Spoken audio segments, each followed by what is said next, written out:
La roue de la fortune, le juste prix quand on pense à toi. Attends, je t'arrête tout de suite, j'ai jamais fait la roue de la fortune. Pardon. C'est pas grave. C'est pas fait. Pardon, Philippe. Mais non, mais il n'y a aucun problème. Pardon, Mais Philippe. je préfère te le dire tout de Mais t'as suite. complètement raison.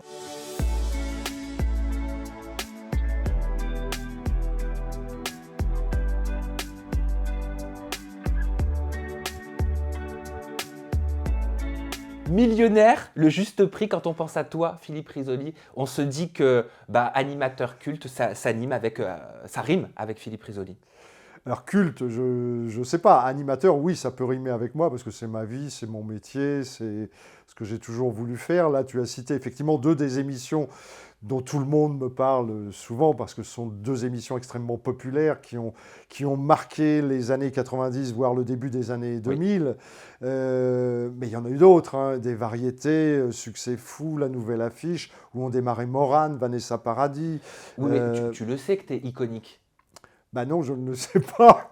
Mais je ne sais pas très bien ce que ça veut dire, iconique. Est-ce que c'est un compliment? Est-ce que c'est quelqu'un qui représente le passé? Est-ce que Non, je non, sais pas du bien tout. ce que ça veut dire, Pour moi, iconique. pour moi, un animateur, en l'occurrence comme toi, iconique, c'est une personnalité qui a tellement marqué qu'elle marque encore les esprits et qu'elle les marquera toujours.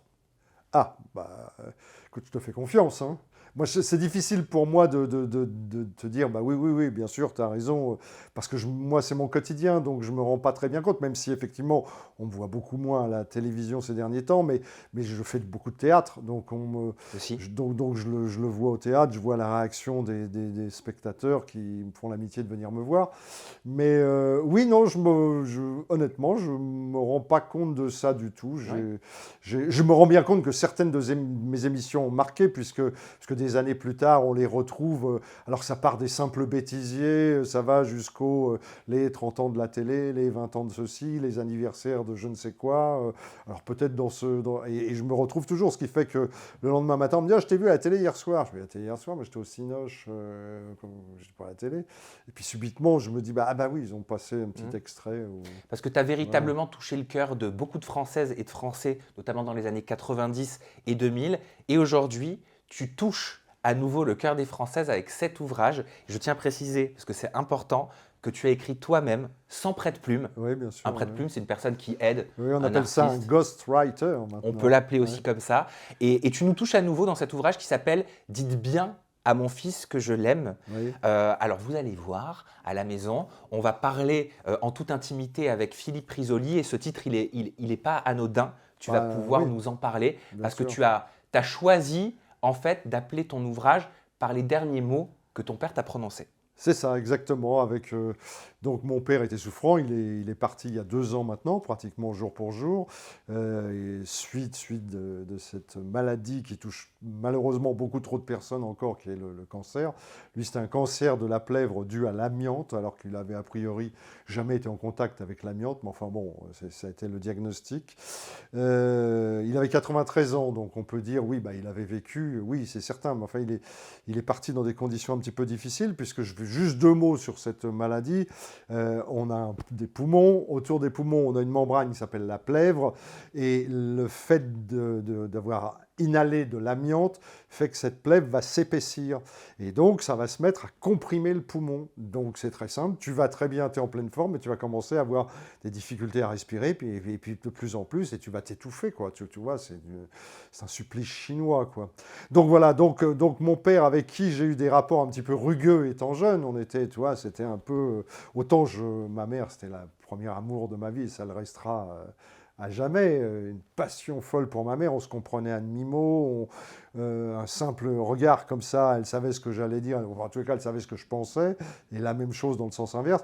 Mon père, c'était un petit peu plus compliqué. Ma mère était une intellectuelle, mon père était plutôt manuel. Donc voilà, et puis on ne s'est jamais dit qu'on s'aimait, même si on s'aimait évidemment.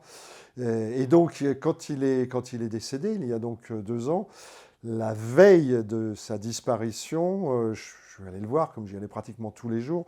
Je dis j'y allais parce que moi j'habite Paris et mon père était à l'hôpital d'Amiens, donc tous les jours je me faisais ce trajet-là. Et donc quand je suis arrivé dans sa chambre, il m'a fait comme ça, c'était un peu dur comme ça, parce que c'était un vieux lion mon père, hein, c'était un combattant. Et il m'a dit, va-t'en, je ne veux pas que tu me vois mourir, qui est une phrase quand même assez dure. Sachant qu'auparavant, je dis la phrase précédente aussi, parce que c'est un des thèmes que je développe dans ce livre, qui est la fin de vie, qui est l'euthanasie, qui est, tu vois, parce qu'on est en pleine réglementation en ce moment en France. Donc il m'avait dit, j'ai envie de partir, je veux retrouver ta mère, pourquoi il ne me laisse pas partir, pourquoi il ne me laisse pas partir. Donc on en arrive à cette fin un petit peu dramatique. Je finis par partir parce que l'infirmière me donne l'ordre de partir. Et le lendemain, elle m'appelle aux alentours de 17h en me disant, ben voilà, alors, pour le coup, c'est votre père là qui est parti définitivement. Mais avant de partir, il est parti sereinement, apaisé. Ça, c'est peut-être des phrases toutes faites. C'est un peu ce qu'on dit toujours. On va pas dire il a souffert jusqu'au dernier moment, tu vois. Donc je pense que c'est un peu arrangé. Mais elle m'a dit, avant de partir définitivement, il nous a dit, dites bien à mon fils que je l'aime. Et le marquer justement noir sur blanc, choisir cette phrase-là de ton papa pour la poser sur ton livre, dites bien à mon fils que je l'aime. Étant donné que tu nous expliques qu'il y avait de la pudeur dans ta famille et que la notion d'amour, le fait de le verbaliser, c'était quelque chose de pas forcément évident, est-ce que c'était une façon de se dire il me l'a enfin dit? Pas directement. Ça peut être ça, mais c'est aussi pour lui prouver mon amour réciproque, d'une certaine manière.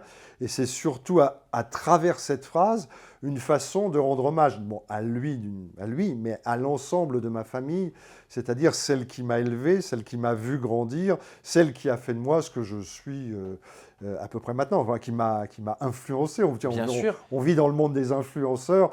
Voilà, les premiers influenceurs en fait de ta vie, c'est les gens qui t'entourent au moment où tu nais. Alors ils passent pas à la télé, ils font pas de la radio, mais ils sont là autour de toi et ils t'insufflent des idées, ils t'inculquent des choses, tu vois. C'est ce qui te permet de grandir. Et ça, c'est un petit peu le résumé. Parce que pour influencer les gens, il faut les aimer. Si tu les aimes pas, ça va pas. Cette notion d'amour, t'en avais conscience? Oui, non, mais bien sûr, parce que j'en ai pris vraiment conscience au moment où ma maman est partie. Elle aussi, pour un problème respiratoire, bien avant, à 71 ans, tu vois, c'est jeune, 71 ans.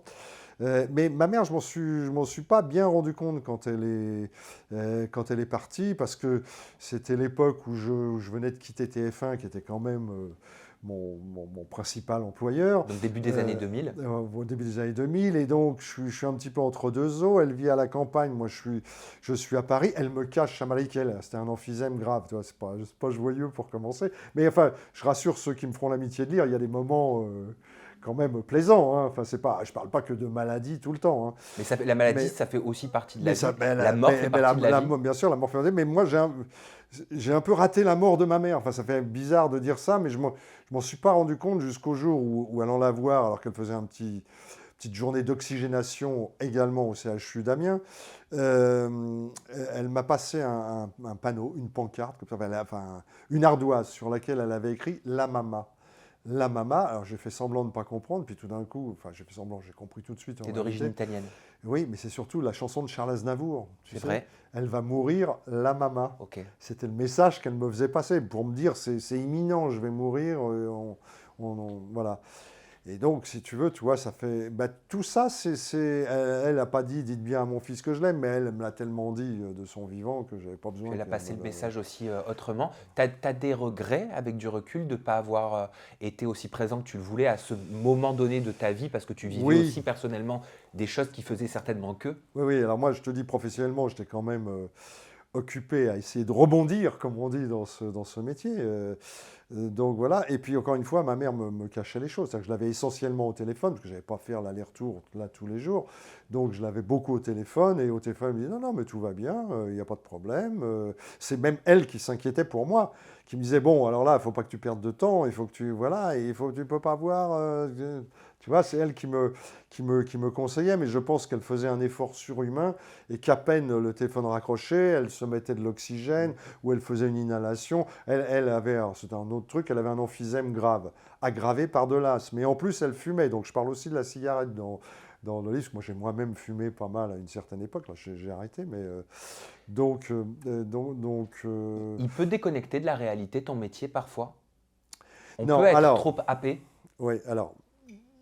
Là, c'est un cas un peu particulier parce que je ne pense pas avoir été jamais vraiment déconnecté de la réalité. Mais c'est encore une fois, il y avait l'éloignement, il y avait que je n'avais pas conscience de la gravité de ma mère qui me cachait ce problème. Parce que quand on t'annonce, j'espère qu'on ne te l'annoncera jamais et à moi non plus, mais on te dit tu as un cancer du poumon.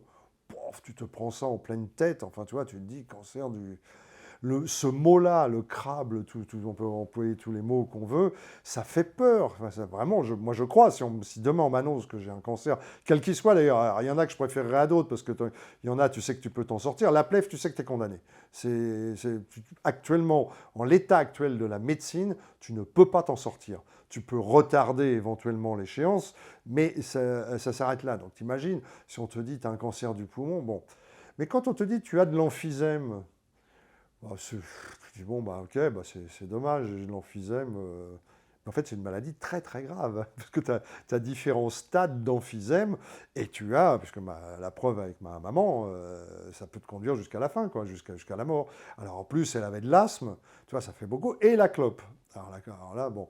Et si je veux le gars qui veut plomber l'atmosphère, ce qui a été le coup fatal, c'est qu'en fréquentant les hôpitaux pour des petites séances d'oxygénation comme ça, elle a chopé ce qu'on appelle un staphylocoque doré dans le poumon. Alors ça, là, c'est le même diagnostic que pour l'emphysème. Staphylocoque doré, c'est au revoir.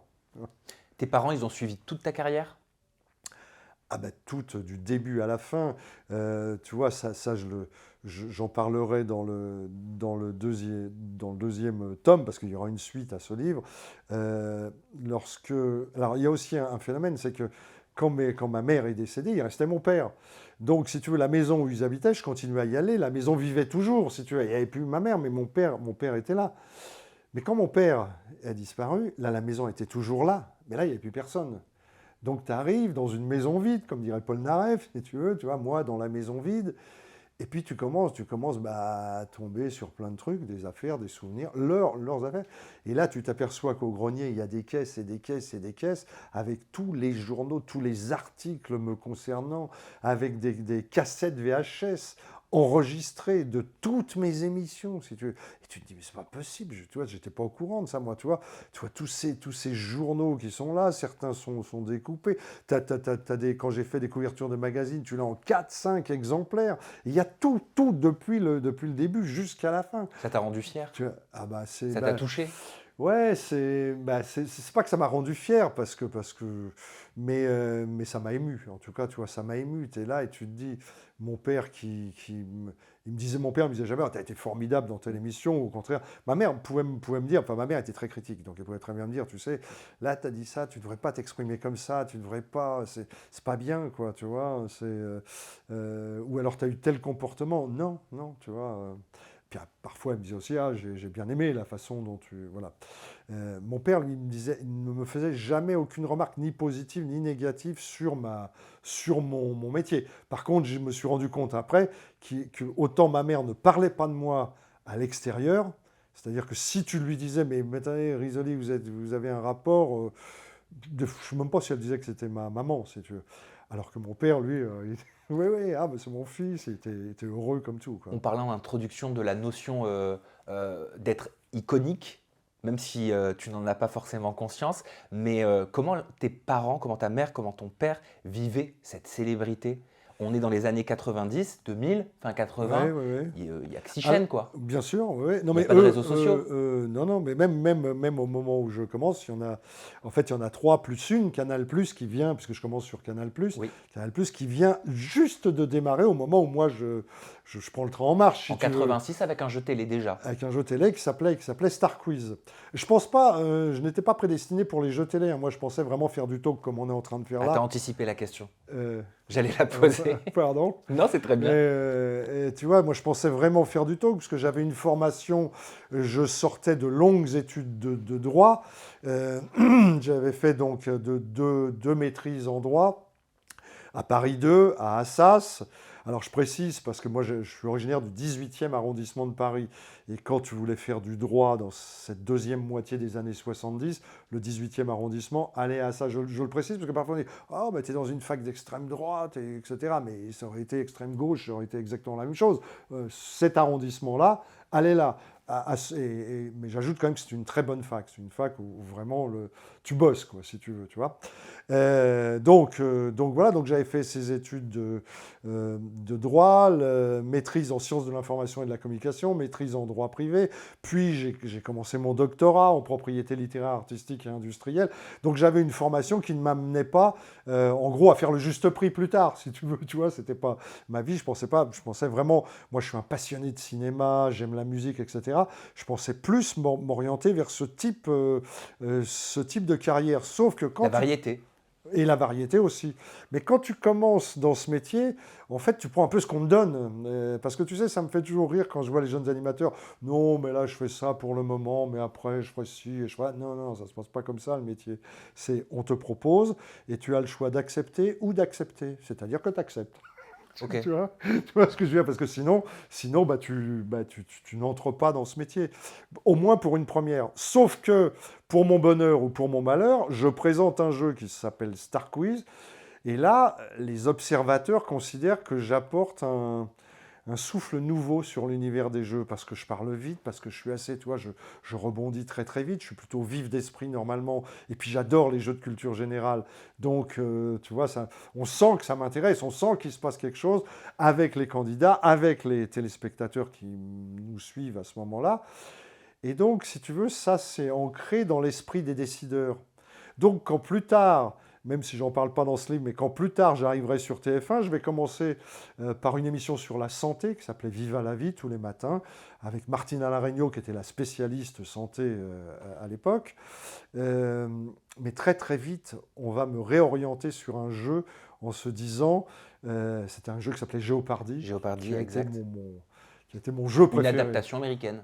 Ah bah carrément, oui, même la copie, on peut dire, c'est même pas une adaptation, c'est la copie conforme du jeu américain, qui s'appelle d'ailleurs, c'est le même titre, hein, Jeopardy, sauf que ça s'appelle Jeopardy. Ce qui veut dire vous êtes en danger, c'est pour ça qu'il y a un point d'exclamation à la fin du mot Jeopardy. Quand tu vas aux États-Unis, tu sais, c'est les panneaux triangulaires où tu vois par un virage dangereux, tu vois marqué Jeopardy, ça veut dire vous êtes en danger, tu vois, donc attention. Donc c'est un peu, tu es sur le qui-vive, tu vois, ce jeu, tu es en alerte maximum. Et donc c'est pourquoi après on m'a proposé des jeux. Et à chaque fois que j'ai fait un jeu, il a marché. Donc à Jeopardy, ben, on me propose Millionnaire, où le concept est totalement inexistant. Il ne se passe rien, Millionnaire. Tu as une roue qui tourne, tu vois. Et moi j'arrive et je vais faire mon show là-dedans. Et ça devient, là pour le coup, alors un jeu mythique. Ah Lui. oui. Puis dans des circonstances un petit peu différentes, juste prix. Tu vois, mais ça aurait pu continuer longtemps comme ça. Mais Mais bon. c'est que la difficulté, en l'occurrence pour le millionnaire, parce que tu en parles, c'était d'avoir des participants, je crois, qui n'avaient pas forcément envie de passer à la télé, qui avaient gratté le fameux millionnaire acheté dans un bureau de tabac, qui ont eu les 3 télés, qui arrivent sur le plateau, mais qui n'ont pas été castés parce qu'ils sont des bons candidats potentiels en fait. Tu as exactement compris, c'est exactement ça. Et pour être très précis au niveau du vocabulaire, contrairement à tous les jeux qu'on peut voir à la télévision, ce ne sont pas des candidats, ce sont des gagnants. Oui, Alors c'est tu ça. vas dire, oh, tu joues sur les mots. Ah non, mais je joue pas sur les mots. Ça n'a rien à voir. Parce que toi, tu es en train de te balader là dans ton quartier, tu achètes un ticket, tu grattes en te disant, je vais gagner 100 balles, 200 balles, enfin tu vois. Puis tout d'un coup, tu vois 3 télés. Tu te dis, attends, 3 télés, ça veut dire que j'ai gagné au minimum 100 000. Alors, à l'époque, c'était des francs, hein, mais ça pourrait être transposé en Ça disant, commençait à 200 000, il me semble, hein. 100 000. 100 000. Mais enfin, 100 000, c'est 100 000 francs. À l'époque, c'était déjà pas mal. Ça montait jusqu'au million, d'où Ouais. le titre millionnaire. Tu vois ça, tu te dis 100 000, mais oui, mais attends, il faut que j'aille à la télé. Qu'est-ce que je vais dire à la télé? J'ai jamais fait de télé. Et puis ma voisine du dessus, elle va me voir, elle va me reconnaître. Et puis mon cousin qui est fauché comme les blés, il va venir me taper. Tu vois, tu as un tas d'angoisse qui arrivent.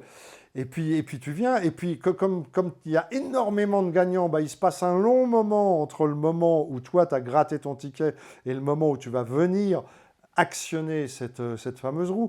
Donc tu t'es habitué à avoir 100 000 francs. Donc c'est plus 100 000 francs que tu viens chercher, toi, tu viens chercher le million.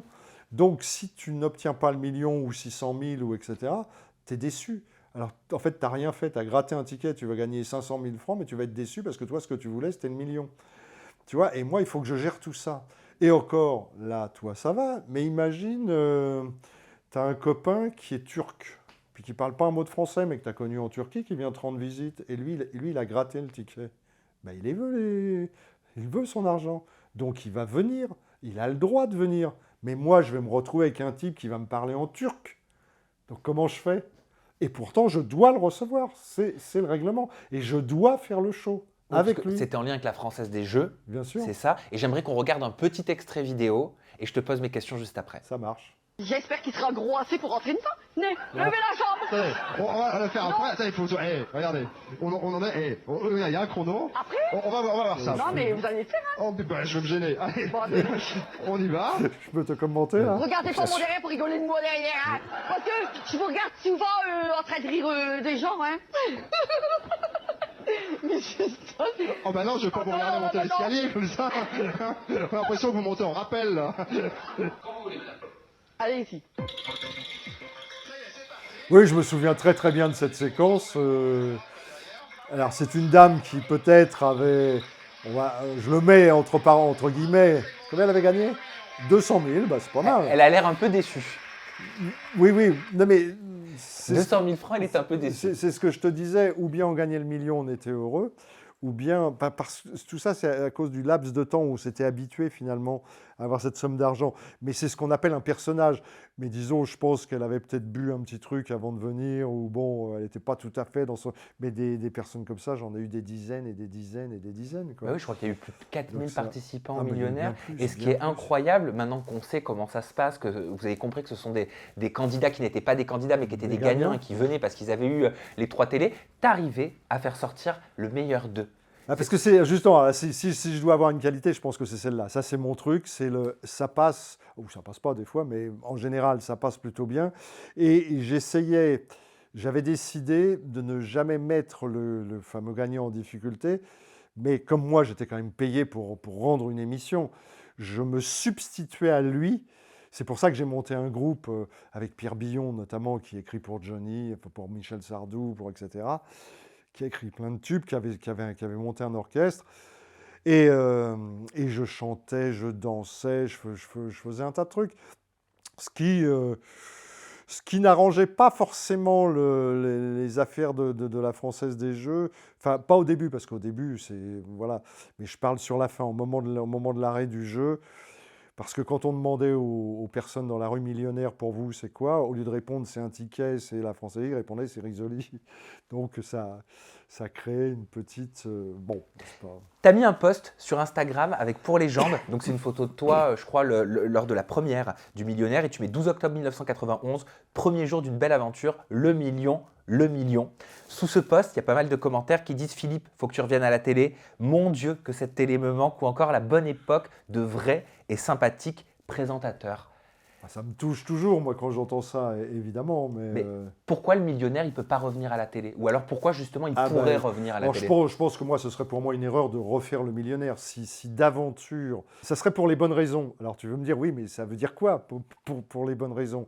Les bonnes raisons, ça veut dire d'abord, il faudrait que le projet me plaise. Par exemple, si tu me disais on refait millionnaire comme ça, je te dirais non, parce que ça serait forcément moins bien, tu sais. Tu sais, on parle toujours du retour des inconnus, par exemple, les inconnus. Mais eux, ils se posent la question, est-ce que ce qu'on ferait maintenant serait du niveau, parce qu'on n'a plus le même âge, parce que c'est plus la même époque, parce que pour plein de raisons. Moi, c'est un petit peu la même chose, si tu veux.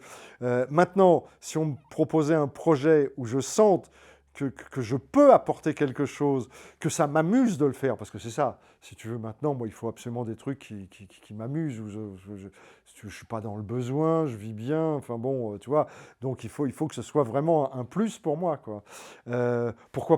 Pourquoi pas, mais sur un projet neuf, un projet nouveau, pas reprendre un vieux truc et puis essayer de le remettre coûte que coûte au goût du jour. Parce qu'il peut y avoir la nostalgie qui fait qu'un programme réadapté en 2023-2024 peut marcher. Il faut toujours se méfier quand même de ceux qui te croisent dans la rue et qui disent « Ah, mais moi, je vous adorerais, j'ai envie de vous revoir, etc. » et qui ne sont pas forcément ceux qui se brancheront sur la chaîne où tu officies le jour de ton retour. C'est toujours un peu... tu vois, faut faire attention à ça. Est-ce que tu penses qu'en 2024, le fait de tourner une roue avec des sommes pour gagner de l'argent, ça pourrait encore faire rêver. Alors, si c'est juste ça, non, ça ne ferait pas rêver. Ça, c'est un concept qui existe toujours en Californie, uniquement en Californie. Hein. Ça s'appelle the big spin, c'est-à-dire le fait d'appuyer sur une roue. Alors, eux, ils gagnent, je ne sais plus combien, 10 millions de dollars et tout. Mais le gars est là, pour moi, il n'a aucun intérêt. Le type, tu pourrais même le faire sans présentateur. Il arrive, il te dit, alors, tu t'appelles comment, tu viens d'où? Enfin, 3 questions bateau, si tu veux, dont il n'a rien à foutre des réponses. Et puis, tu tournes ta roue. Et puis, effectivement, si tu gagnes les 10 millions de dollars, tu as des confettis qui tombent, tu as le champagne qui coule à flot. Mais pour le présentateur, enfin, moi, ça ne me fait pas vibrer. D'ailleurs, j'avais raconté dans un autre livre qui s'appelait Les secrets du millionnaire il y a très longtemps, quand on me l'a proposé, on me proposait des pastilles de 2 minutes comme ça, tu vois. Et j'ai dit, ça ne m'intéresse pas, j'ai rien à faire moi, je veux un vrai concept, 26 minutes avec une carte blanche où je puisse faire ce que je veux.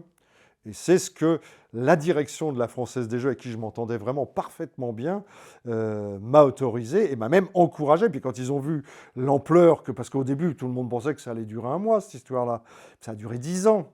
10 ans avec moi. Alors après, ça a un tout petit peu continué, mais ce n'était plus la même direction de la Française des Jeux.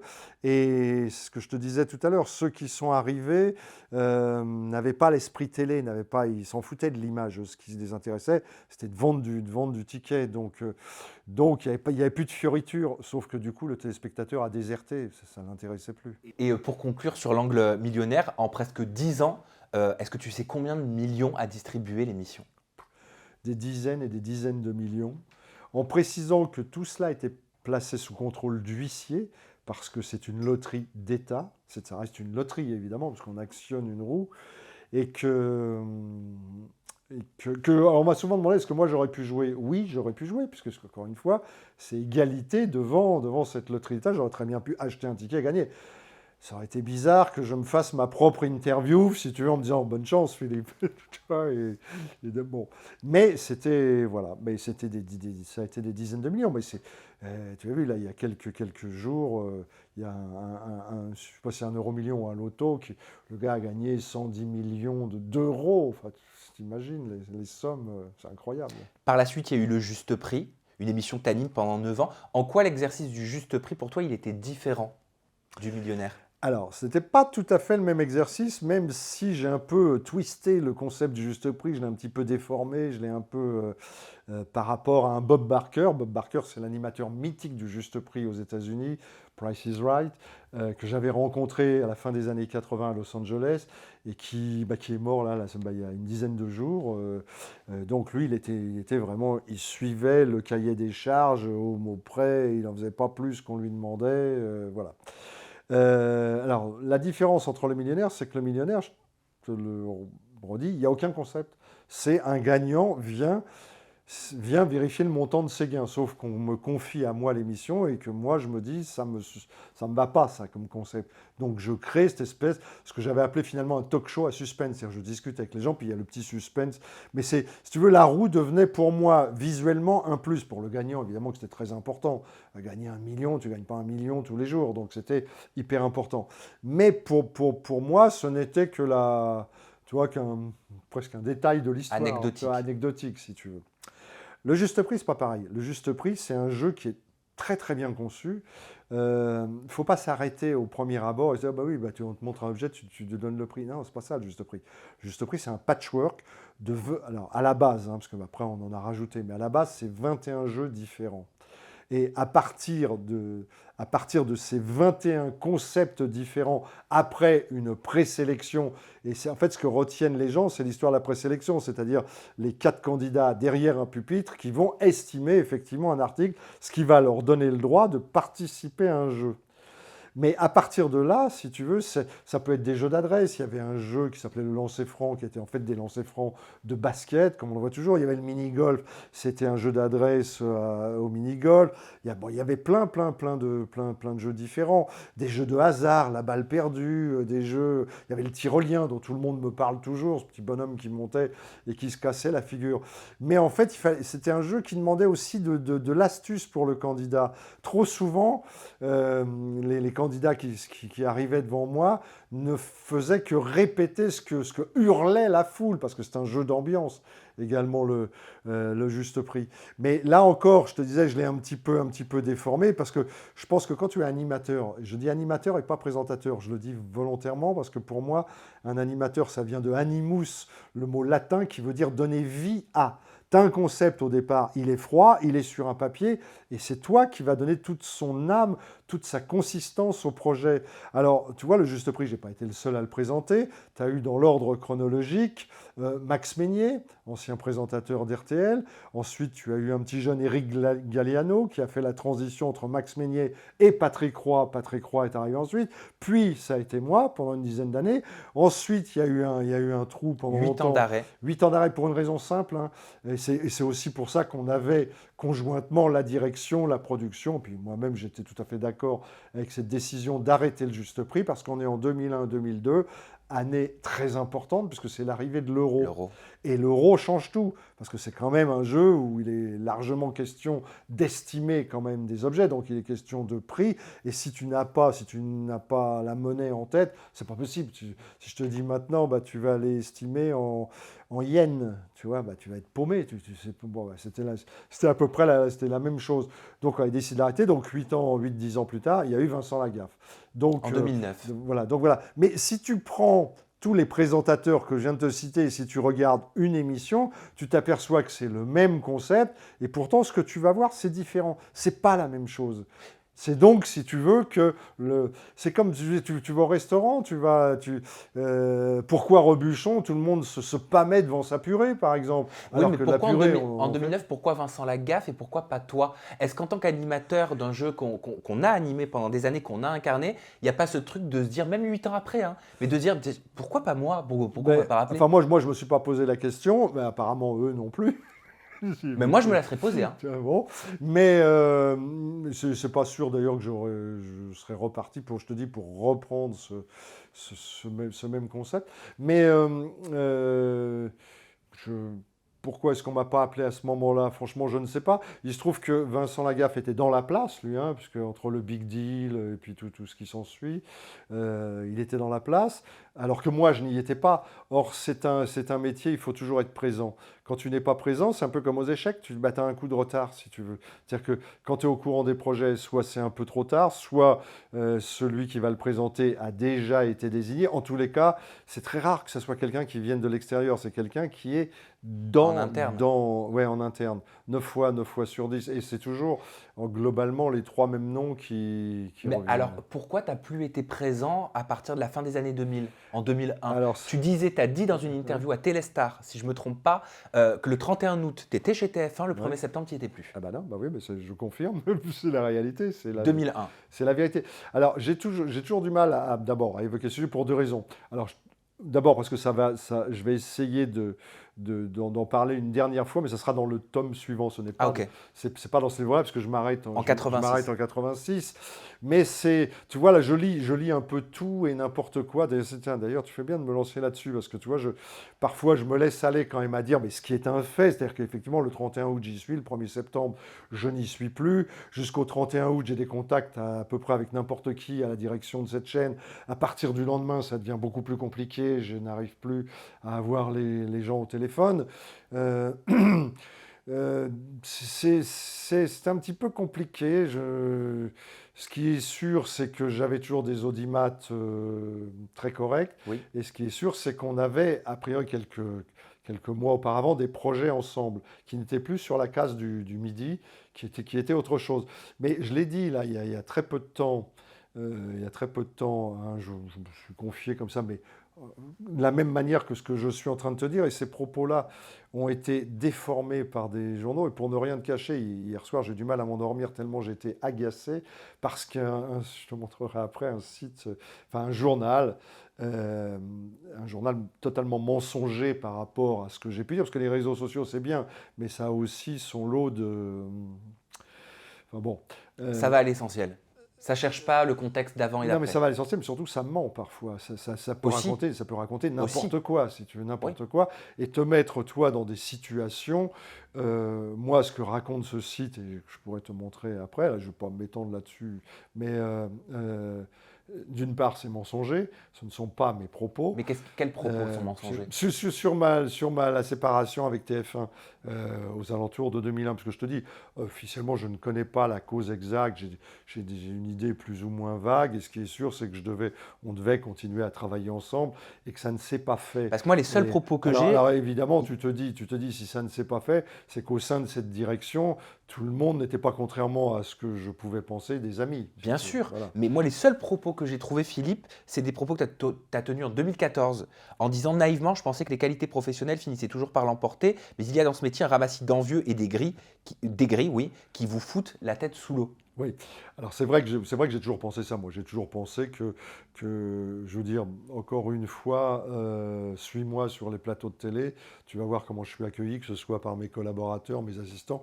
Alors là, je ne parlerai pas d'icône, mais il y a un vrai respect, et je le mets, alors, c'est toujours délicat, mais très entre guillemets, une certaine admiration, et tout le monde se demande pourquoi on ne me voyait pas, même encore éventuellement actuellement. Bah oui. C'est un mystère. Il y a eu le mystère de la chambre jaune, il y a eu le mystère Van Bulot, tu vois. Mais Là, c'est un mystère. la réponse au mystère, toi, tu euh, dois l'avoir. Je ne l'ai pas en intégralité. Je pense que c'était l'occasion pour TF1 de changer de grille. C'est l'arrivée de la Starac. C'est l'arrivée. Mais ça, C'est l'arrivée de Jean-Luc Reichmann, oui, qui prend ma case. avec attention à la marche, Avec attention à la parce marche. que le juste prix, si je ne me trompe pas, a un petit peu moins d'émissions en 2001 sur la fin. Voilà, sur la fin, c'est-à-dire que Jean-Luc, lui, prend le week-end, parce qu'ils veulent tester un petit peu, attention à la marche. Et de toute façon, que ce soit Jean-Luc ou pas Jean-Luc, le juste prix se serait arrêté. Oui, pour les raisons que tu nous as évoquées. Voilà, pour les raisons que j'ai évoquées. Mais ça veut dire qu'au fond de toi, et je peux comprendre que ce soit délicat, parce que voilà, on est un peu tous confrontés, quel que soit le travail, même dans une entreprise, des commerciaux, etc., on est tous confrontés à ce genre de situation. Pas que quand on est animateur télé. Donc je peux comprendre que ce soit pas évident. Mais ce que je comprends aussi dans tes déclarations, quand tu poursuis en disant un jour, un nouveau directeur des programmes arrive et certains dont vous pensiez qui étaient vos amis alors qu'ils lorgnaient votre place finissent par vous la piquer. Je n'ai pas voulu le faire sur le moment, mais je raconterai tout ça un jour. Est-ce que ça veut dire ça sera que dans le tome 2, oui. tu diras qui, selon toi, t'a piqué ta case? Non, alors, si tu veux, le tome 2, ce qui sera la suite, qui sera consacré beaucoup plus centré sur la télévision, Média. sur la musique et sur le théâtre, qui sont ce que je fais actuellement. Il n'y aura d'une part ni aucune aigreur, ni aucun regret. Je n'attaquerai personne, ça je le dis clairement. Il n'est pas question de déballer des trucs et certaines choses qui datent de plus de 20 ans maintenant. Ça intéresse qui? Enfin, tu vois, bon. Et puis ce n'est pas mon tempérament. C'est pour ça que pas ton ADN. C'est pour ça que j'ai lu hier soir où c'était il va révéler que TF1 lui a menti et gna gna. Mais je ne vais rien révéler du tout. Je vais simplement dire des faits qui se sont passés, qui se sont produits, qui à ce moment-là n'ont pas joué à ma faveur. Et c'est vrai qu'il y a un point d'interrogation. Alors quand je dis il y a des aigris, etc., il y a parfois au sein de certaines directions des gens qui auraient bien voulu être un petit peu plus exposés, qui ne le sont pas, qui n'ont pas le pouvoir de dire oui, mais qui ont le pouvoir de dire non. Ça, tu sais, quand tu présentes des projets, tu t'en rends compte. C'est-à-dire, il y a très peu de gens qui ont le pouvoir de dire oui. Les vrais décideurs, ceux qui sont en haut de l'échelle, si j'ose dire, il y en a très peu. Et les autres, ils ont le pouvoir, ils sont un peu castrateurs. Ils ont le pouvoir de te dire non, mais ils n'ont pas le pouvoir de te dire oui. Alors bon, tu as parfois des petites jalousies qui sont là. Moi, il s'est trouvé que j'ai été confronté vraiment sur la toute fin de ma collaboration avec TF1. Mais alors, ce qui est terrible, c'est que j'ai oublié son nom. Et il faut absolument que j'appelle des potes pour dire mais comment il s'appelait ce gars. On a déjeuné ensemble et j'ai compris, tu vois, au moment où je me suis assis face à lui, j'ai compris qu'il allait avoir un problème, si tu veux, tu vois. Donc parce qu'on n'était pas sur la même longueur d'onde, quoi. Tu vois, ça. Mais tu l'as vécu comment, tout ça? On met de côté côté les détails, on met de côté les aigris, les envieux, etc. Non, mais faut pas, j'aurais même pas dû dire ça, aigri envieux, c'est même pas ça, si tu veux. Si, pourquoi? Oui, mais enfin bon. C'est la ouais, réalité ouais. du milieu professionnel. On y est tous Oui, il y confrontés en a, un mais jour ou l'autre. heureusement, attends, c'est pas la majorité non plus. Hein, donc, Bien sûr, il y a- mais je crois que et tous heureusement, dans il y a une des carrière gens charmants professionnelle, et des- tous dans une carrière professionnelle, on est confronté à ce type de situation à un moment donné, à Ah des bah, échelles différentes. Bah, oui, c'est un peu ce qui. Enfin là, je ne veux pas te donner le titre du prochain, mais ça résume un petit peu ce que tu dis. C'est-à-dire que moi, je pense qu'au moment où tu commences la télé, c'est comme si tu avais un gars à côté de toi qui appuie sur un chrono. Et à partir de là, ton temps est compté. C'est un minuteur. Tu sais, comme quand tu fais des œufs à la coque, à un moment, ça te dit c'est cuit. Bah, là, ça te dit aussi c'est cuit, mais ce n'est pas la même signification. Est-ce qu'il faut avoir une conscience d'une certaine d'une péremption quand on est dans un métier Non, mais, télévisuel, non, mais- métier d'artiste? Quand tu fais ce métier, alors il faut, quand je le dis y venir pour les bonnes raisons, c'est ce que peut-être je pourrais reprocher à certains jeunes qui déboulent là actuellement, c'est que ce n'est pas se montrer, si tu veux, c'est exercer un métier. Être sur un plateau de télé, conduire une émission, d'ailleurs tu as ce qu'on appelle un papier qu'on appelle le Bien conducteur, sûr. tu conduis, c'est comme un pilote d'avion si tu veux, c'est une grosse machine quand tu te retrouves en prime time, comme ça a été mon cas sur Succès Fou, sur Capital d'un soir, sur SVP Comédie, sur TF1, ou sur la nouvelle affiche avec France 3, ou sur le gala du Midem, l'ancêtre des Energy Music Awards, que j'ai présenté en Eurovision si tu veux, dans toute l'Europe. Donc c'est de la grosse machinerie. Tu as intérêt à tenir le manche et à le tenir, tu vois, à le tenir bien. Donc, et ça, tu ne peux le faire, un, que si tu travailles, deux, que si tu as un don et un minimum de charisme, parce que ça, c'est l'inégalité de la vie. C'est comme ça, on n'y peut rien. Tu peux faire des claquettes toute ta vie, bosser comme un malade, tu ne seras pas forcément Fred Astaire, tu vois, ou Michael Jackson dans son Moonwalk. C'est bon, tu pourras faire une autre carrière, mais pas celle-là en tous les cas. Donc voilà, donc il faut réunir toutes ces conditions. Là, actuellement, ceux que je vois pensent un peu trop à l'image, si tu veux. Tu vois, à l'image, donc c'est beaucoup plus furtif, c'est plus fugitif, si tu veux. Tu vois, c'est pas. Je suis pas sûr que des longues carrières façon Michel Drucker, Jean-Pierre Foucault, la mienne qui a été quand même assez longue, hein, de Chavannes et d'autres, il y en a encore beaucoup maintenant parce qu'on vit trop sur l'instant, sur le moment. Il y a du fast-food, mais il y a aussi de la fast TV, si tu veux, tu Bien vois. sûr. Je parle pas de la trash TV, c'est encore autre chose, hein, mais tu vois, c'est des trucs qu'on consomme très très vite. Maintenant, ce sont les tablettes. On regarde plus sur un grand écran, on regarde sur une tablette, sur un smartphone. Les modes de visionnage ont Tu vois, changé, de c'est consommation plus du tout aussi. pareil, ça va très très vite. Tu regardes 20 secondes et puis tu dis ça va, j'ai compris, tu passes à autre chose, tu zappes. Moi, quand je commence, moi, au moment où je me dis j'ai envie de faire de la télé, il n'y a même pas 6 chaînes, il n'y a pas 3 chaînes, il y a une chaîne et elle est en noir et blanc, si tu veux. Et moi, je me plante devant le récepteur, j'ai 10-12 ans, je me plante devant le récepteur, qui est le tout premier que j'ai eu chez moi. Les programmes ne sont pas commencés, j'allume et je vois de la neige, puis après je vois une mire, et puis après je vois une pendule, si tu veux. Et je regarde tellement, tu vois, ça me... Ce que tu dis, ça me fait penser à passionne. une déclaration de Patrick Sébastien, qui s'est confié, qui a dit « Je n'intéresse plus les gens. À un moment, il faut être lucide dans ce métier. J'ai plus ma place à la télévision parce que la télévision n'est plus la même. Il y a des choses beaucoup plus différentes, modernes. Il ne faut pas s'accrocher. » Oui, je pense qu'il a raison, il ne faut pas s'accrocher. Faut pas s'accrocher. Mais lui, alors on l'a beaucoup vu, on l'a vu plus que moi, à la limite. Sa carrière a été encore plus longue, puisqu'il a quitté il y a beaucoup moins longtemps que moi. Non, je pense qu'il ne faut pas chercher à s'accrocher. C'est ce que je te disais, si tu reviens, il faut revenir pour les bonnes raisons. Je tourne toujours autour du truc. Si demain tu me proposes, quel que soit le cachet que tu me proposes, d'aller animer des chiffres et des lettres, mais j'irai pas. J'ai rien contre cette émission, mais j'ai rien à faire dans ce type de programme. Mais si demain tu me proposes un truc, même je m'en fous, en troisième partie de soirée, la nuit, où c'est par exemple ce qu'on est en train de faire là, tu vois, un portrait de quelqu'un avec des trucs, des machins, mais fait à ma sauce à moi, si tu veux, tu vois, avec ma personnalité, oui, peut-être que j'irai. Si, puisqu'on parlait des jeux, si tu me proposes un jeu, mais un jeu qui m'intéresse, pas n'importe quel jeu, si tu veux. Il faut vraiment que je prenne du plaisir à être sur le plateau avec mes ou mon candidat, si tu veux. Là, pourquoi pas? Mais il faut savoir, encore une fois, il faut se méfier de ce qu'on voit dans la rue, les gens qui vont t'accoster, qui vont dire « Ah, je vous aimais bien, j'ai envie de vous voir. Hein » et puis l'audimat. Parce que c'est ça, c'est l'audimat avant tout. Hein. Bah, on est amis tant qu'il y a de l'audimat. Exactement. De toute façon. Après, t'as plus personne. Hein. Tu vois plus personne. Et puis Mais c'est dur quand même. Tu as ce qui était. Oui, mais, même les propos de Patrick tu Sébastien, sais, c'est dur quand même, je trouve. Oui, c'est dur, mais c'est aussi le temps qui passe. Hein. C'est le temps qui passe. C'est-à-dire que tu corresponds à des modes, tu corresponds à... Un peu comme une mannequin ou un mannequin en fait. Bien sûr, qui tu va vois, représenter être là- égérie pendant un certain nombre d'années.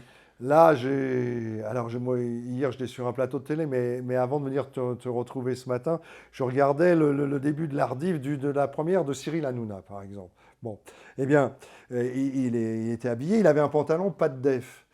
Plus que pas de def, même, tu sais. Expliquant que c'était la nouvelle mode, etc. et tout ça. Mais moi, je ne mettrais pas ça.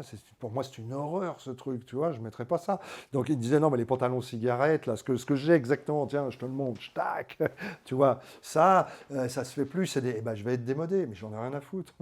Ça, tu as complètement raison. Tu vois. Cyril, qui a participé à ton émission à l'époque. Oui, il n'a Une pas, de ses il a premières pas télés, vraiment je crois, c'était le Juste Prix. C'était sa première télé, mais il n'a pas participé. Il était dans le public.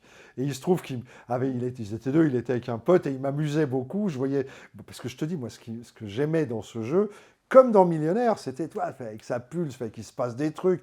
Et là encore, je pense d'une certaine manière avoir un petit peu dépoussiéré le cadre, si j'ose dire.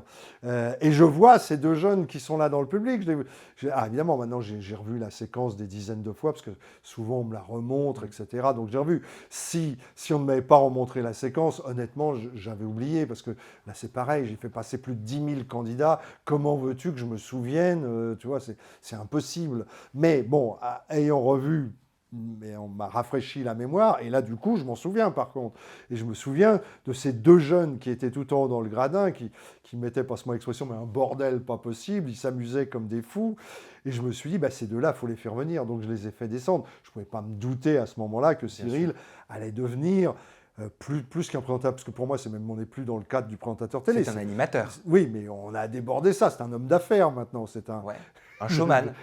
Oui, mais là, je passe sur le côté artistique. Je suis plus dans le cadre de... Pour moi, il n'en est plus là. Si tu veux. Ça, c'est la vitrine, c'est la poudre aux yeux. Mais la réalité, c'est qu'il est beaucoup plus important que ça, Cyril. C'est plus, tu vois. Là, nous, on discute de la forme, on discute de format d'émission, etc. Lui, maintenant, au niveau où il est, c'est plus... TPMP, c'est une vitrine, si tu veux. Mais lui, il est bien plus haut que ça. J'ai une question. C'est un patron, si tu veux. Tu vois. J'en ai trois. Rapidement, qu'est-ce que tu penses de l'animateur Cyril Hanouna? Qu'est-ce que tu penses du businessman Cyril Hanouna? Qu'est-ce que tu penses de l'homme Cyril Hanouna? Alors l'homme, je ne peux rien penser parce que je ne le connais pas suffisamment. On s'est croisés, si tu veux, on s'est croisés. Il y a eu la première au Juste Prix où j'ai un jeune homme en face de moi, franchement, qui me fait rire avec son pote et tout. Ils sont là. Il avait bien compris l'esprit du truc. C'est-à-dire, moi, je voulais en faire un peu de la déconne aussi, tu vois, du Juste Prix qui était à la base, je te le disais tout à l'heure, très formaté. Puis j'avais les Américains sur le dos. Hein. Il y a cet aspect-là. Il y a le Cyril Hanouna que j'ai croisé sur les plateaux de télé qui, avec moi, a toujours été agréable, puisqu'il m'a reçu en tant qu'invité. Généralement, quand tu invites les gens, c'est pas pour... moi, quand j'invite des gens chez moi, quand je les invitais sur un plateau de télé, c'est pas pour être agressif, ou c'est pas pour... ou sinon, tu fais autre chose, ou tu les invites pas, c'est encore mieux. Donc, de ce point de vue-là, j'ai rien à dire non plus. Quelqu'un de très agréable avec moi. Alors après, qu'est-ce que tu... Alors, businessman, là, je suis admiratif, je te le dis franchement, parce que c'est peut-être ce que moi, c'est la marche que j'ai ratée dans ma carrière, celle que lui a su monter. Je ne sais pas comment il a fait, peut-être qu'un jour, je sais pas, on boira un verre ensemble, il me racontera, il me dira, voilà ce que tu n'as peut-être pas compris à l'époque, c'est possible.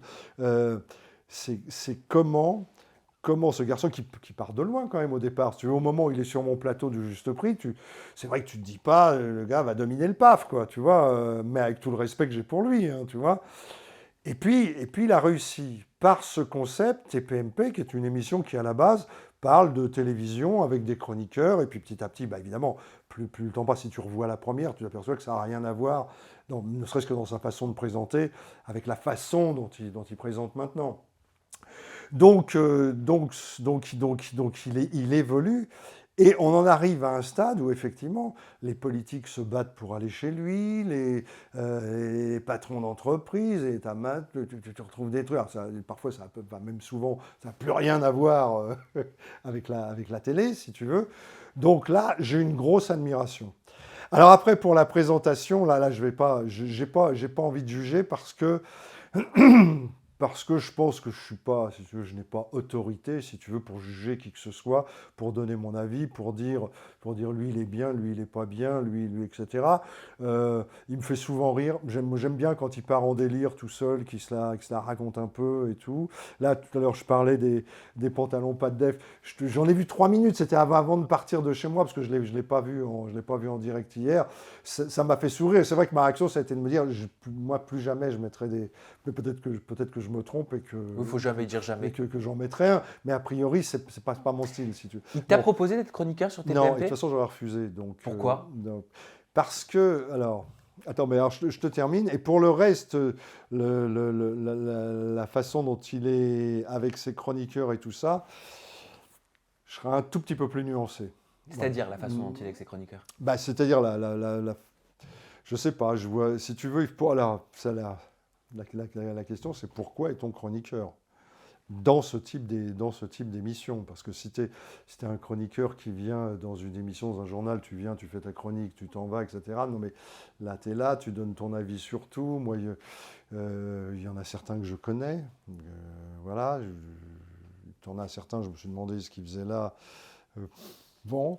D'autres, tu comprends ce qui. Quand tu es un peu du métier, je veux dire, quand Bien tu sûr. connais un peu, tu comprends ce qu'ils font là. Je pourrais pas être chroniqueur comme ça parce que moi j'ai toujours mené mes équipes. J'ai toujours été. Alors c'est toujours difficile de parler comme ça parce que là je suis en train de parler de moi. Alors évidemment on peut se dire attends pour qui il se prend. C'est-à-dire tu aurais l'impression Ça de pédaler en arrière? Non, c'est pas ça, mais moi, dans l'âme, je suis un meneur, si tu veux.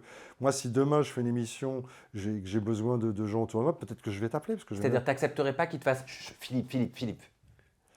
Alors si, ça, je pourrais accepter ça. Mais si tu veux, moi, j'ai des points de vue sur les choses, j'ai des points de vue très, très précis, j'ai des arguments. Par exemple, si j'ai vu un film et que ce film ne m'a pas plu, encore une fois, si tu reçois quelqu'un, c'est pas pour aller le détruire à l'antenne, mais tu ne me feras pas dire que j'aime ce film sous prétexte que le gars, c'est un pote de... Tu vois Ah, c'est-à-dire faire une critique en fonction des affinités qu'on peut avoir. Non, c'est pas ça. C'est que moi, j'ai ma personnalité et que c'est ma personnalité qui doit transpirer à l'antenne. C'est pas une personnalité qu'on m'a demandé d'avoir, si tu Ok. veux, parce que c'est intéressant d'avoir ce point de vue-là. Tu vois. Donc non, mais c'est même pas ça. De toute façon, là, on parle dans le vide parce que moi, il m'a jamais rien demandé. Donc c'est parce qu'il doit le sentir aussi que ça pourrait pas coller. Je veux bien qu'on m'envoie du chocolat dans la figure, ça me dérange pas, parce que je te dis, j'aime la déconne, j'aime tout ça, je m'en fous complètement. Mais à ce moment-là, il faut que moi aussi, je puisse balancer du chocolat. Tu vois, il faut que ça soit... C'est ça le truc. Équitable. Tu vois, il faut que ça soit... Mais là, c'est pas tout à fait... On n'est pas sur le même... voilà. Et de toute façon, c'est pas mon truc, si tu veux, d'attendre qu'on me donne la parole. Tu vois, je suis là, j'y vais, moi, tu vois. Tu comprends qu'il soit clivant aux yeux de Oui, nos bien sûr, mais téléspectateurs? attends. Aux yeux de médias aussi, on a presque l'impression qu'il y ait des médias qui aimeraient que l'émission n'existe plus. Mais je crois qu'il s'en fout et il a bien raison, je veux te dire, il a bien raison. Tu vois, là encore, c'est un truc qu'il a compris, que peut-être moi je n'avais pas compris à l'époque, c'est-à-dire, mais c'est peut-être aussi mes origines, tu sais, regarde mon père, fils d'immigré italien, quand il arrive, mon grand-père lui dit, à partir de maintenant, il n'y a plus d'Italie, machin, on est français, point barre, donc tu vas te fondre dans le moule. C'est-à-dire que tu ne vas plus parler italien, tu vas parler français, tu vas t'adapter aux règles, tu ne vas pas faire de vagues, tu vas faire ton truc, ton petit bébé, et tu vas essayer de vivre heureux. Voilà ce qu'il lui a dit. C'est un peu ce que mon père m'a enseigné, si tu veux. C'est-à-dire, tu vas pas faire de vagues, tu vas respecter les lois, tu vas te conduire correctement, tu vas être honnête, voilà. Et quand si on revient plus haut à ce qu'on se disait, c'est-à-dire, j'étais persuadé, moi, que quelqu'un qui avait du talent, on faisait appel à lui. Mais dans la réalité, ça ne se passe pas pour différentes raisons. Ça ne se passe pas exactement comme ça. Et ça, lui, il l'a bien compris. Si tu veux, il l'a bien compris. Alors, clivant ou pas clivant, qu'est-ce qu'il en a à faire? Je veux dire, il est à la tête d'un truc assez important. Il peut s'offrir ce qu'il a envie de s'offrir quand il a envie de se l'offrir. Bon, voilà. Après, c'est sa partialité qui est remise en question par certains médias et Mais certains non, téléspectateurs mais non, ça... du fait que son boss est Bolloré. Mais alors Bolloré, qu'est-ce qu'il a, Bolloré? C'est quoi le problème? Moi, ça ne me pose aucun problème. Si tu veux, en France, dès l'instant où tu réussis, ça va pas. Si tu veux, alors, si tu es dans... Si tu as un problème, je le vois, tu sais, je vais faire prochainement l'émission de Jordan Deluxe. À un moment, il va me dire, tu gagnes combien? Mais jamais je vais lui dire, évidemment, ce que je gagne. Ce que je veux te dire, c'est que pour l'avoir regardé, tu as ceux qui vont dire, ah ben moi, je vis avec 2000 euros. Le lendemain, tu as tous les sites internet. L'autre, il est dans la misère, il est au fond du trou, il est au bord du suicide, à la limite. Mais après, tu vas dire, je gagne 4000 euros. Sachant que, je te le dis franchement, pour moi, 4000 euros, c'est pas une grosse somme. Mais le pouvoir à une certaine époque, là, il y a très peu de temps, un président précédent t'expliquait qu'à 4 même si lui, il vit avec bien plus, si tu veux, mais il t'expliquait qu'à 4000 euros, t'es riche. François Hollande. Voilà, je suis désolé, à 4000 euros, t'es pas riche. Et à 4000 euros, quand tu as une famille, quand tu as l'inflation, quand tu as l'essence à plus de 2 euros le litre, etc. Non, à 4000 euros, et que tu vis dans une grande ville comme Paris, où tu vas t'acheter le moindre truc, ça te coûte une fortune maintenant. Je suis désolé, 4000 euros, t'es pas riche. Mais alors, t'es riche à partir de combien en 2023? Mais il n'y a pas de t'es riche ou t'es pas riche. C'est la façon dont ce sont les besoins que tu as pour être heureux. Le train de vie. C'est ça qui est important. Mais quand tu peux avoir un certain train de vie sans forcément... Il ne faut pas confondre être aisé, ce qui j'espère est le cas quand même d'une majorité de Français, parce qu'on ne parle que de la pauvreté, etc. Mais il y a aussi, heureusement, des Français qui travaillent, qui en veulent et qui arrivent, je l'espère, et j'en suis sûr même, parce que je les croise, ces gens-là, à vivre à peu près correctement. Puis après, il y a ce qu'on appelle les grandes fortunes. Mais là, on passe un cap, c'est autre chose.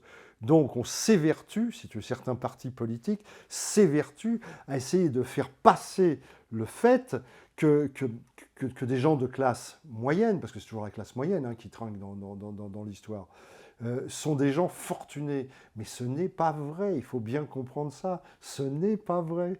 Et donc tu vas lui répondre quoi, Jordan Deluxe? Tu vois que je pourrais faire un talk show politique. Bah bien sûr, Ouais. j'ai un talk show qui s'appelle Aja, t'es le bienvenu. Tu vas lui répondre quoi, Jordan Deluxe, quand il va te poser la question sur ton salaire? Alors, je ne sais pas exactement ce que je vais faire. Ce qui est sûr, c'est qu'il ne saura jamais de quoi je vis. Parce que, de toute façon, quelle que soit la réponse que tu es amené à faire, ça ne peut pas aller, si tu veux. Soit tu es trop riche, soit tu es trop pauvre, soit tu es trop... Donc ça n'a aucun intérêt. Et de toute façon, ce qu'il faut bien te dire, c'est que tous les gens qui lui ont répondu sur ce thème mentent. Ils mentent tous. À cette question. Bien sûr. Mais tu sais, moi, comment je t'aurais posé la question, mais j'ai pas osé le faire. De quoi? Du salaire. Oui. J'ai pas osé le faire. Oui. C'est une question, moi, déjà, qui me gêne à la base. Après, j'estime que soit on est à l'aise d'en parler, soit on n'est pas à l'aise d'en parler. Mais si j'avais dû te poser la question, je t'aurais dit, j'aurais profité pour te poser la question au moment où on abordait la thématique de l'émission Millionnaire. Oui. Et je t'aurais dit, tout simplement, le millionnaire a-t-il contribué en tant qu'animateur à te rendre toi-même millionnaire à l'époque? Je t'aurais répondu, évidemment. Mais attends, quand tu fais attends, à part être d'une naïveté confondante et quand tu fais ce métier et que tu réussis, ce qui a été mon cas dans ce métier, on se doute bien que tu as un salaire plus que correct, voire parfois hors norme. Mais à savoir, tu me disais tout à l'heure, le 31 août, tu étais employé, salaire un peu hors norme, entre guillemets, mais le 1er septembre, j'étais plus employé, salaire zéro. Pas 200 euros, zéro. Mais ça, là, pour le coup, plus personne ne te pose la question. Tu vois, mais il faut la poser. Là, et toute l'année qui a suivi, salaire zéro. Moi, les impôts, quand j'ai fait ma déclaration l'année suivante, ils m'ont appelé. Ils m'ont dit, on s'excuse, je me suis dit, mais vous avez dû faire une erreur, puisque vous avez tant l'année d'avant, là, vous passez à zéro. Donc, je pense que c'est une erreur. Ben non, ce n'était pas une erreur. C'était la vérité. Mais attends, mais j'étais ni au fond du trou, ni... Oui. Tu vois? Mais c'était, voilà, je te dis, un fait, c'était comme ça. Donc tout le monde, si tu veux, s'étonne quand tu... Moi, je suis absolument pour que que les gens qui bossent, les gens qui mènent le pays gagnent beaucoup d'argent. Par exemple, les maires en France, les responsables, même les responsables politiques en général, pour moi, ne sont pas assez payés. Parce que si ces gens-là étaient payés correctement, ils feraient peut-être leur boulot un peu plus correctement, si tu veux. Et peut-être qu'ils chercheraient moins à grappiller. Oui, parce que je crois qu'il part du principe qu'il faut que ce soit une vocation, que ce soit pour mais être bon, dévoué à une communauté, à une commune, bon. etc. Et non pas que ce soit pour l'appât du gain. Mais bon, C'est le discours qu'on entend. quand tu vois le travail des petits maires de France et tout, ils font un boulot absolument magnifique. Ces gens-là, je suis désolé, peut-être que je vais me mettre à dos, mais ils sont sous-payés. Ils sont pas bien payés. Enfin, ils sont sous-payés. Ils ne sont pas payés au juste prix, si j'ose dire, tu vois, pour faire un clin d'œil, tu vois. Petit tweet back, Philippe Risoli, c'est très simple, j'ai sélectionné 4 tweets que j'estime un petit peu marrants. On va voir s'il y a un rictus qui se passe de ton côté. Je te laisse le lire et réagir. Ah, je lis. Ouais, et tu fais comme ça pour passer à l'autre. Ça marche. Allez, on commence avec le premier tweet. Alors, le premier, d'accord. Philippe Risoli devrait remplacer... Denis Brognard à la présentation de Koh-Lanta. Ah, mais tu le connais, le truc. Mais écoute, c'est un tweet curieux. Pourquoi pas? Enfin, pourquoi pas? Non, pas pour lui. Lui, il est très bien là où il est. Ça aurait pu m'amuser, tu vois, ce type d'émission, parce que je suis un fou de voyage. J'adore les voyages.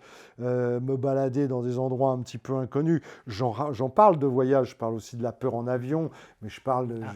On partage. Tu vois, donc... Mais, je sais que tu as pratiquement fini le livre, mais pas tout à fait, mais tu vas voir. 80%. Voilà, mais tu vas voir. Je l'ai reçu hier. Tu vas voir à la fin. Je parle beaucoup de la peur en avion et tout ça. Comment, bon, bref. Oui, moi, j'aime bien. C'est une émission que je regarde. Alors, pas systématiquement, mais disons que le concept me séduit. Ça, je t'aurais bien vu dire la sentence est irrévocable. Est-ce que oui, ça aurait pu se faire. Mais Denis Brognard. Je ne le connais pas personnellement, mais il fait ça très bien. C'est très vrai. Il n'y a pas de problème. Second tweet. Alors là, il va me falloir mes lunettes parce que... Alors, c'est un petit comparatif photo. Avec qui qu'un Twitter, un Xos, maintenant, je ne sais plus comment on les appelle, puisque Twitter est devenu X, avec marqué Philippe Risoli, quoi. Et en fait, c'est une photo de Vin Diesel. Ah oui, c'est ça. L'acteur américain. Oui, non, mais je vois, mais je le voyais pas bien. Ah, j'aurais un petit côté Vin Diesel. Apparemment. Je sais pas, t'en penses quoi, toi? C'est plutôt valorisant quand même. Oui, non, mais toi, tu trouves qu'il y a une... J'avoue que sur cette photo, il y a quelque chose. Sur la photo, il y a un petit quelque chose. Oui, il y a un petit quelque chose. Bon, appelle-moi Vin, alors... Et enfin, dernier tweet. Alors, et le dernier tweet, les bananas. Ben oui, comme dirait Philippe Risoli, elles sont cuitasses les bananas. Voilà, il y a des jours, tu ne sais pas pourquoi, ça devrait marcher, ça ne marche pas. Il y a des jours, tu ne sais pas pourquoi, tu devrais dormir, mais tu ne dors pas. C'est marrant parce que cette chanson, qui a été quand même pas mal critiquée par mes petits camarades, pas par le public, non, mais par mes petits camarades, je m'aperçois qu'elle est, tu vois, alors à force, tout le monde m'en parle. C'est-à-dire que partout où je vais, on me parle, elle date de 2001, la chanson. 2001. Et nous sommes en 2023. Donc tu vois, et on ne peut pas dire qu'on l'ait entendu des milliards de fois sur les ondes. Et pourtant, moi, je l'ai encore en tête. Cuitas, les bananas coupées en dos, les potatoes, c'est ça. Voilà, mais pourtant, les gens, le public, encore une fois, tu sais, j'ai le temps d'une petite anecdote rapide. Bien sûr. Tu vois, à force de me faire casser sur ce titre par mes petits camarades, je me disais, mais bon, alors, il y a deux choses. La chanson telle qu'elle a été faite, d'ailleurs, tiens, puisque tout à l'heure, je te ferai écouter ce que moi j'avais écrit avant de te quitter, comme ça tu verras. Tu pourras même le mettre en ligne si ça t'amuse. Donc j'avais écrit une chanson dans une certaine ambiance et ça relate la fin de l'émission Millionnaire. C'est pour ça que coupé en dos, les patatos, c'est sans patates, sans patates. Okay. On ne parle pas de pommes de terre, si tu veux. Tu vois, si tu écoutes la chanson, je ne parle pas de ça. Et j'ai mis cuitas les bananas, parce que c'était à la fin, c'était les carottes sont cuites. Et j'ai inventé une phrase qui ne veut rien dire, mais que je trouvais marrante, cuitas les bananas. Bon. Bref. Et apparemment, mais l'orchestration a été faite de telle façon que c'est devenu festif et ça a plu au public. Mais manifestement, mes petits camarades, ça leur a moins plu. Et alors là, je me suis fait tirer comme un lapin. Mais jusqu'au jour où j'avais un magnifique Golden Retriever que je prenais autour d'un jardin très connu à Paris. Et un jour, à 150 mètres du haut du jardin, à l'extérieur, sur la rue, j'entends une fanfare. Il y avait une fanfare avec beaucoup de monde autour. Et plus j'approche, je me dis, mais c'est ma chanson, tu vois, j'entends. Mais c'était pas chanté, hein. C'était donc des cuivres, tu vois, des trompettes, des trombones, une contrebasse, une caisse claire, voilà. Et j'entends ça faisait. Padam, padadadam, padadam, padidudam. Bon, je me dis, mais c'est ma chanson, tu vois. Et j'arrive au moment du refrain, et là, tous les gens qui étaient autour se mettent à chanter le refrain. Et là, je me suis dit, tu vois, même si moi, c'était pas ma conception de cette chanson au départ, il faut que je l'assume maintenant, tu vois. Il faut que je me dise, allez, on va prendre ça comme c'est. Cette chanson, elle est là. Et j'ai fait 2 albums, on parle jamais de mes autres chansons. Oui, on a eu un deuxième album en 2008, Voilà, Autrement. Voilà, ça, Autrement, c'était le premier. Ah. Et l'autre s'appelait Semblant de croire. Voilà. Mais si tu veux, je trouve ça dommage qu'on ne passe pas ces chansons, d'autant que quand je l'ai fait écouter, tu me dis, mais pourquoi on ne l'entend pas? C'est un peu, pourquoi on ne vous voit plus à la télé? Pourquoi on ne l'entend pas? En fait, je passe ma vie à répondre à des questions auxquelles je ne peux pas répondre. Mais parce qu'à l'époque, c'était très rare d'avoir un animateur télé iconique qui fasse autre chose. Mais oui, parce que tu sais, là, je le dirais sûrement au début du deuxième bouquin, là, quand j'ai rencontré Pierre Lescure, c'est lui qui m'a donné ma chance, c'est lui qui, après le casting, a dit « Je veux ce garçon » où moi, j'arrivais de nulle part, tu vois. C'est comme ça que je commence ma carrière. C'est le grand patron, le big boss de Canal+. À l'époque, on retrouve encore sur France 5 maintenant. Donc j'avais dit à Pierre ce que je veux faire, en fait, mon concept idéal d'émission, c'est une émission américaine qui s'appelait à l'époque, là il a arrêté, le David Letterman Show. C'est un type qui arrivait, c'est du late show, hein. En France, ça n'a jamais marché le late show, mais tu vois, tu es sur un plateau de télé, je te reçois toi, mais subitement, on va danser, on va se lever, il va se passer des choses, je vais écrire, c'est très écrit, hein, bon, mais c'est très écrit avec de l'impro, en fonction de l'invité. Et c'est ça que j'avais envie de faire. Moi, en fait, mon vrai univers, c'est ce qui retrace la vie du quotidien. Et dans une journée, tu vas commencer, tu es de mauvaise humeur, ça va pas, tu as mal aux dents, ton mec ou ta nana, ça s'est mal passé la veille, rien ne va. Et puis tout d'un coup, il se passe un truc qui fait que tu ne comprends pas pourquoi, tu changes. C'est-à-dire que, ah bah là, ça y est, t'es souriante, et tu vois, t'es bien disposé, tout va bien, tout réussit, tout machin, jusqu'au moment où, à nouveau, il va y avoir le grain de sable, la mouche dans le lait, le truc qui va faire que ça va t'agacer. Tu vois, c'est ça, là. Et ben moi, c'est ça que j'avais envie de retranscrire dans ce qu'on appelle un late show, le David Letterman Show. Et donc, c'est pour ça qu'au moment où je fais les bananas, moi, tu vois, j'ai fait un groupe qui s'appelait Équation, dont je parle, où j'étais dans les caves à Paris, rue de Rome, pour répéter avec mes potes. On faisait tous les standards de Led Zeppelin, du Creedence, de qui tu veux, du 10 Years After, des chorus d'Alvin Lee et compagnie. Et voilà, moi c'était ça. Donc, si tu veux, je me suis pas dit, je vais me faire canarder comme un... Et là j'ai eu tort. Là. Peut-être que je pêche finalement par naïveté. Voilà. Et enfin, Philippe Risoli, je voulais finir cette interview par une petite pensée à Jean-Pierre Pernaut, qui avait eu une pensée pour vous en plein JT, c'était sur TF1 en 2020. Il avait pris son stylo, parce que vous, c'était le micro, et il avait dit « Une Risoli, ça nous rappelle des souvenirs. Moi aussi, je sais le faire avec mon stylo. » C'était une amitié. J'ai Jean-Pierre et Nathalie. J'englobe Nathalie, sa femme, dans le lot. Mais Jean-Pierre, c'était un ami, un vrai ami. On s'est connus en 88, au moment où je passe de Canal+ à TF1. J'étais, comme il le disait lui-même, sa locomotive. C'est-à-dire que plus je faisais un gros score, plus je lui amenais du monde au moment de l'ouverture de son journal. Alors, on s'est liés d'amitié, on s'est vus. Alors, j'ai connu la première vie de Jean-Pierre Pernaut avec sa première épouse. Et puis, j'ai connu ensuite l'autre versant Jean-Pierre, cette fois version Nathalie Marquet. Avec qui vous avez joué au théâtre. Alors, justement, c'est Nathalie et Jean-Pierre qui m'ont appelé un beau matin de 2013 en me disant « On veut partir en tournée, on cherche quelqu'un. » Tu as dit à Nathalie, c'est vrai, ce qui était vrai, que tu avais envie de faire du théâtre. On m'avait déjà proposé des pièces, hein, mais ça ne me plaisait pas. Tu vois, comme quoi, je fais pas n'importe quoi. C'est-à-dire que là, si j'avais voulu faire du théâtre, j'en aurais fait 10 ans avant. Hein. Mais il s'est trouvé que je me suis dit, bah oui, Jean-Pierre, c'est un ami, donc j'y allais en confiance, si tu veux. Je savais que c'était pas, je tombais pas sur un théâtreux pur et dur qui m'aurait peut-être dégoûté à tout jamais de faire du théâtre. Donc j'étais avec lui. J'ai enchaîné 2 pièces pendant 6 ans. Il y a eu d'abord Piège à Matignon et puis ensuite Régime présidentiel. Les 2 ont été des succès, mais lui aussi, quand il a écrit Piège à Matignon, inspiré un peu le Piège à Matignon, c'est l'histoire des fausses rumeurs, les fausses rumeurs qu'on répand. et qui te colle au pied comme le scotch du capitaine Haddock, si tu veux, tu sais, dans Tintin. Tu peux faire ce que tu veux, tu n'arrives pas à t'en débarrasser, alors que c'est faux, si tu veux, mais c'est une rumeur qui court. Et c'est le piège à Matignon.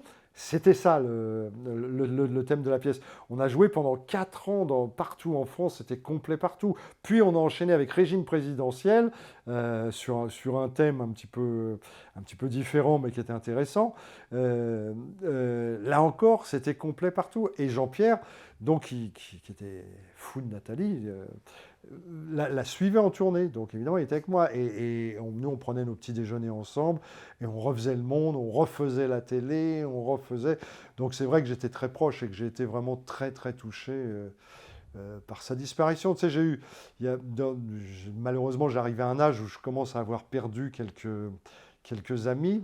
Alors, évidemment, il y a tous ceux qui ne sont pas connus du grand public et dont je ne parlerai pas, mais il y en a 3 que je serai amené à évoquer dans mon prochain livre. Il y a d'abord Patrick Roy qui était mon ami. On faisait Succès fou ensemble. Je ne sais pas si tu te souviens de cette émission. On arrivait, smoking, col cassé, et on présentait des variétés le samedi soir. On jouait des scénettes, on chantait. C'est pareil, c'était du show. On chantait, on dansait, voilà. Donc Patrick est parti à 40 ans emporté à vitesse grand V, donc lui, que j'ai jamais oublié. Ensuite, et ça surprendra sûrement beaucoup de gens, mais un monsieur que j'adorais vraiment, c'était Laurent Fignon, le coureur cycliste qui a gagné 2 fois le Tour de France et qui en a perdu un à 7 secondes près. Et donc c'était marrant parce qu'il était beaucoup plus connu parce qu'il en avait perdu un à 7-8 secondes près que des deux qu'il avait gagné. J'adorais ça. On s'entendait vraiment bien, on a fait plein de trucs ensemble, que je raconterai certaines choses. Et puis le troisième, c'est Jean-Pierre Pernaut, donc que là vraiment ces dernières années, j'ai vraiment côtoyé de près, puisqu'on se voyait quasiment tous les week-ends finalement.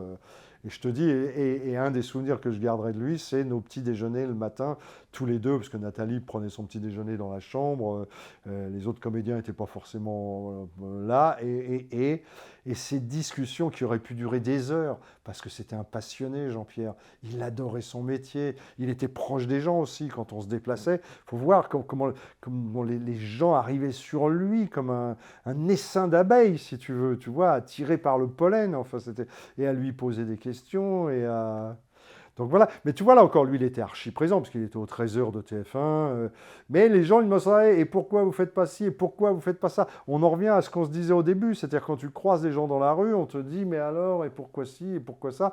Il faut faire attention au décalage qu'il peut y avoir avec la réalité quand tu es vraiment dans l'écran.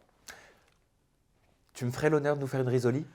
Alors, tu avais ça comme ça et tu faisais ça comme ça. Mais tu vois. Hein, quand tu arrivais, tu descendais les marches, tu faisais comme ça. Mais tu sais, la première fois que je l'ai fait, mais là c'est difficile parce qu'il y a cette partie-là. Oui. Donc exact, c'est un micro karaoké. Tu vois, c'est compliqué parce que d'abord, c'est pas le même micro. Normalement, il doit être beaucoup plus lourd. Et là, mais qui rentre dans la technique, le micro est totalement déséquilibré puisque tu as cette partie-là, on ne le voit pas, mais c'est très lourd par rapport à ça qui est léger. Donc, juste. Qu'est-ce que je viens de pas te mal. faire En 2 mots pour conclure, comment c'est devenu ton gimmick? Alors d'abord, c'est pas sur le juste prix, mais sur Star Quiz que j'ai fait ça. Okay. À l'époque, c'était pas des micros à chef, mais des micros à fil. C'était le même, mais avec un fil.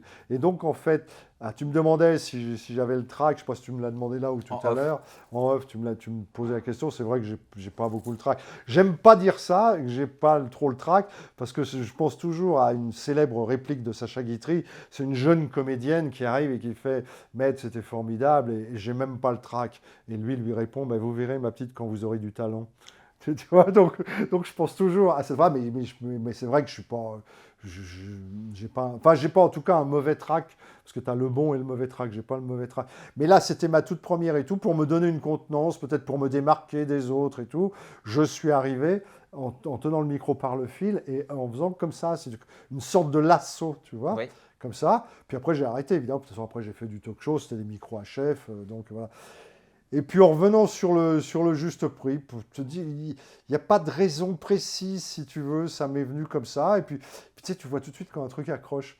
Et donc j'ai vu tout de suite que ça me démarquait. Parce que c'est ça qui est important des animateurs, t'en as plein. C'est comme des chanteurs, t'en as plein, mais t'en as plein qui sont choristes et qui sont de très bons choristes. Tu parlais des chroniqueurs tout à l'heure, mais le chanteur, c'est autre chose. C'est pas le choriste.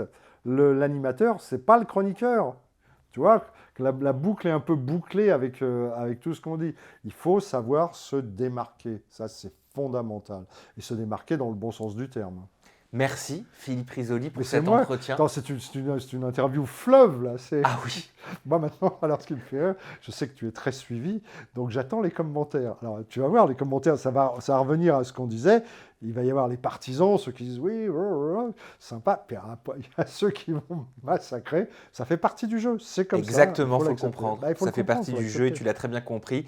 Philippe Risoli, une première partie de tes mémoires, parce que vous avez tous compris qu'il y aura un deuxième tome. Il y aura une suite, disons. Voilà. Celui-ci, appréciez-le, goûtez-le, expérimentez-le, dites bien à mon fils que je l'aime. Donc on sait aux éditions de l'Archipel. Aux éditions de l'Archipel. Je les cite parce qu'encore une fois, c'est pas une commande. On m'a pas dit est-ce que tu peux écrire un livre. C'est moi qui ai écrit ce livre. C'est-à-dire c'est ce que j'avais vraiment dans les tripes. Je l'ai proposé à Jean-Daniel Belfond aux éditions de l'Archipel que je ne connaissais pas. On se connaissait pas. Et lui m'a appelé un jour en me disant je suis très touché par ce que vous écrivez et j'aime bien surtout j'aime bien votre style d'écriture, la façon dont vous écrivez, donc je vais vous publier. Même si au départ, il s'attendait plus à quelque chose plus centré sur la télévision. Et je ne pensais absolument pas faire une suite à ce livre qui pour moi se suffisait en lui-même, mais lui m'a dit ce serait quand même... Et Mathieu Johan, mon attaché de presse, qui travaille avec moi, m'a dit oui, ce serait quand même intéressant qu'on ait la suite, parce que tout est écrit façon un peu écriture cinéma, si tu veux. Je pense que quand on lit, ce qui m'intéressait, c'est qu'on ait des images dans la tête, tu vois. Donc, est-ce que j'ai réussi ? Ça, les lecteurs vont me le dire. D'abord, s'il y a des lecteurs. Il faut le dire aussi en commentaire. Ça, c'est important. Et on peut le dire sur ton compte Instagram. Ton compte Instagram, c'est Risoli Philippe. Tu vois, pas très original, mais c'est mon nom. Mais efficace. Merci de nous avoir suivis. Merci Philippe Risoli. Merci à toi. Merci pour cette vraiment de longue interview en toute intimité. C'était un plaisir. Et j'espère qu'on se reverra pour le deuxième tome. Mais je prends déjà rendez-vous. Parfait. À très bientôt. Prenez soin de vous. Et n'oubliez jamais de dire aux personnes que vous aimez, que vous les aimez, tout simplement.